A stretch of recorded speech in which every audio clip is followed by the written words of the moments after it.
The Seven Chinese Sisters, written by Kathy Tucker and illustrated by Grace Lynn. Once upon a time, there were 7 Chinese sisters who lived together and took care of each other. Each sister had shining black hair and sparkling eyes. Each stood straight and tall, except for 7th sister, who was just a baby. But the sisters were very different. First sister could ride a scooter fast as the wind. Second sister knew karate, kick, chop, hi-ya. Third sister could count to 500 and beyond. Fourth sister could talk to dogs.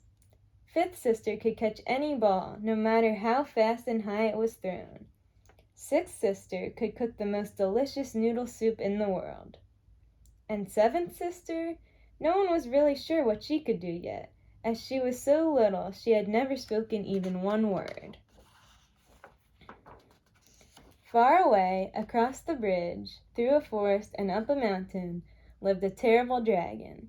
One day he woke up very hungry. He took a big sniff, sniff, sniff, and smelled something wonderful. It was 6 sisters' noodle soup. Down the mountain, over the forest, and across the bridge flew the dragon, straight to the 7 sisters' house. The sisters were so busy they didn't see him coming. First sister was polishing her scooter. Second sister was practicing for her black belt. Third sister was counting grains of rice. Fourth sister was talking to a stray beagle. Fifth sister was throwing a ball up a mile or so and catching it. Sixth sister had just stepped into the pantry to get some more noodles.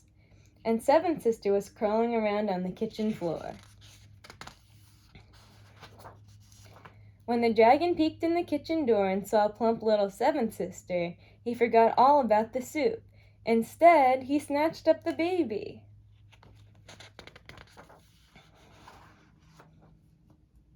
Then he flew back over the bridge and forest, up the mountain, and into his cave. But as soon as the dragon set 7th sister down, he was just going to get some salt. She said her first word ever, and it was an excellent word. It was help. The 6 sisters had just started to look for 7th sister when they heard her call. Right away, they knew her voice. 7th sister's in trouble, cried first sister, leaping on her scooter. We must save her. The other sisters hung on behind, pulled by first sister, who was strong as well as fast. The sisters sped across the bridge.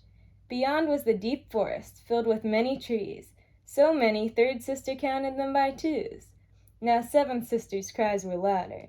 The sisters headed up the mountain and soon reached the dragon's cave.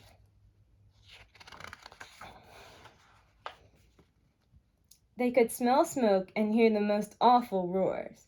4th sister listened carefully. Dragons do not talk exactly like dogs, but she could understand a little.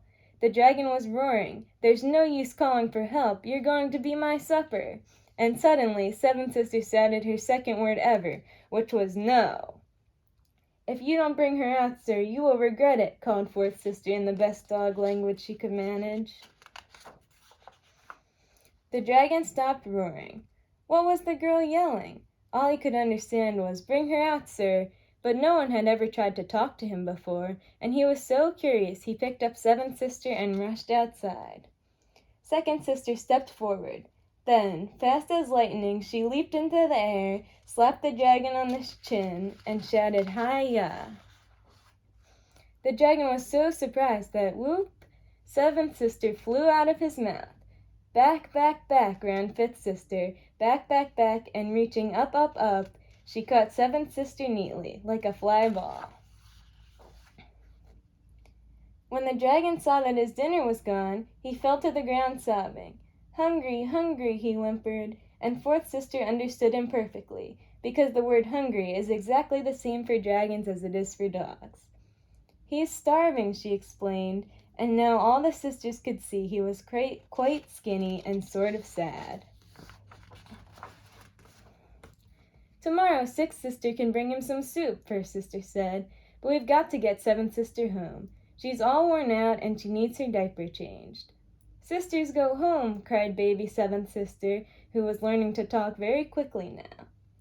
First sister put seventh sister on her back and hopped on her scooter. The other sisters hung on behind, and they whizzed fast as the wind down the mountain. But when they reached the forest, first sister stopped. Now that they didn't have seventh sister's cries to guide them, how could they find their way through all those trees? Don't worry, said third sister. I counted the trees when we came. We must go past 500. And so, when third sister has counted 500 trees by twos, the seven sisters came to the bridge. They scooted across and back to their house, where they had a wonderful meal of six sisters' delicious noodle soup. And what did seventh sister do when she grew tall? She became the best storyteller in the world, and she always told this story first. The end.